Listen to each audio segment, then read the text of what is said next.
On our interview segment, we caught up with Air Commodore Iyamu. Though a military personnel, he has so much passion for the environment, and he spoke to us on a number of issues, including open defecation and its hazards and risks on the environment and health, and of course, how to generate riches from rubbish. These are twin issues which he has featured in his new books. The environment is where we all live, we all operate and everything. Just to remind you, I belong to the global efforts of climate change collaborators. So climate change is a main conversation for everybody that is going on. And just 2 or 3 weeks ago, the US Army presented their policy and strategy on climate change, which will affect their energy transition and how they are going to be operating their war machine in the nearest future, going up to 2025 or thereabouts. Open defecation is a very big global problem in Nigeria, in the world today, and in Nigeria in particular. Why do you think this is a challenge that everybody should deal with at this time? First of all, I must thank the Nigerian Air Force for giving me the opportunity to make a tour around the world. And also by sending me to NEMA to go and serve there. That exposed me that, look, the crisis of open defecation, it is going to affect the world in more than ways that we think. Now, open defecation was first mentioned in 2008. And that is when it was used at high level. What is it? It means you defecating in places, open space, open buildings, and everything anywhere apart from the toilet. Then it gained prominence and entered the lexicon, public lexicon, in 2013 during the World Toilet Day, where open defecation was used in political and environmental circles. Now they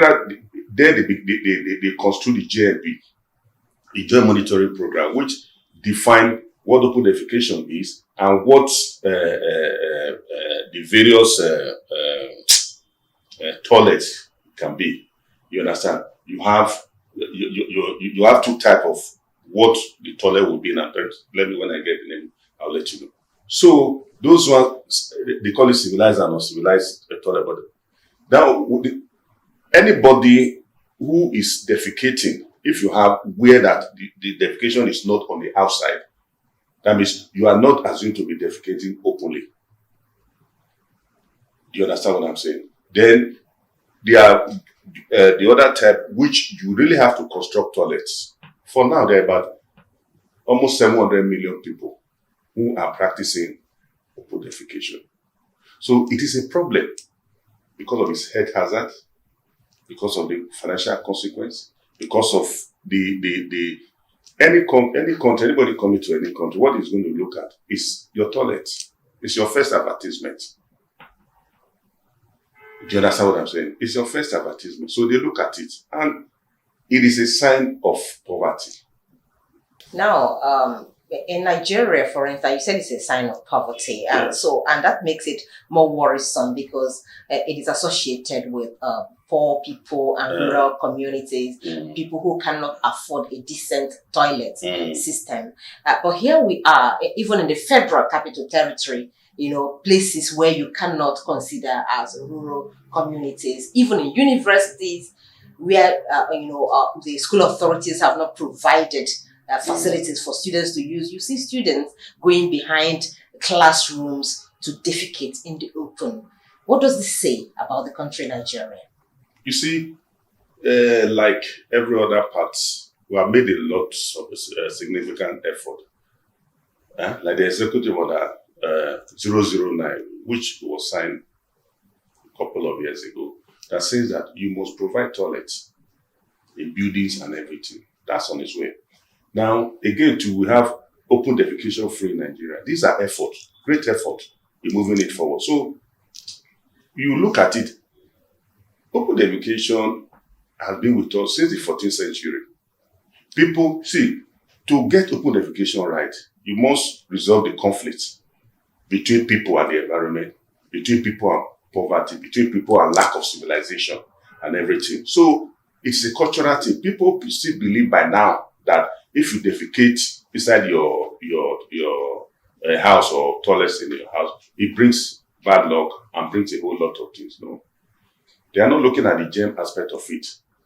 So it's a cultural thing. People will just prefer to do it outside, and they don't see why they will use their money to construct toilets. They still believe that it is the government that should construct toilets for them. No, it is for their health. So if you must deal with open education, you must deal with water, hygiene, and sanitation. They are interrelated. So water, hygiene, and sanitation, lack of it, create the background for open education too. Some people just want to do it for doing sake because they feel that there's a cultural attachment to it. That's some people, but there are others who believe it is, dignifying for you to defecate in the open. But they are just forced to do it because even where toilet facilities exist, like you said, there's a correlation between water, sanitation, and hygiene. When you have toilet facilities without water, it's as good as not having a toilet because nobody would want to go and start beholding what other people have put in there that has not been flushed out. So how do you deal with that as well? Is it also the people that should provide themselves toilets and then provide water for themselves as well? Is there a role government can play in all of this? That is a conflict. That is a conflict. I tell you how high water is. If you go through the books, I know you have gone through the books, Open Defecation and the Environment, the Risk, the Hazard. There was a case of a little boy during the COVID-19. The water that was put for washing hand, when he got there, he was drinking it instead of washing his hand. Water is an issue. People go to the bush now. They don't carry anything at all. They just go there, either use the leaf or use newspaper.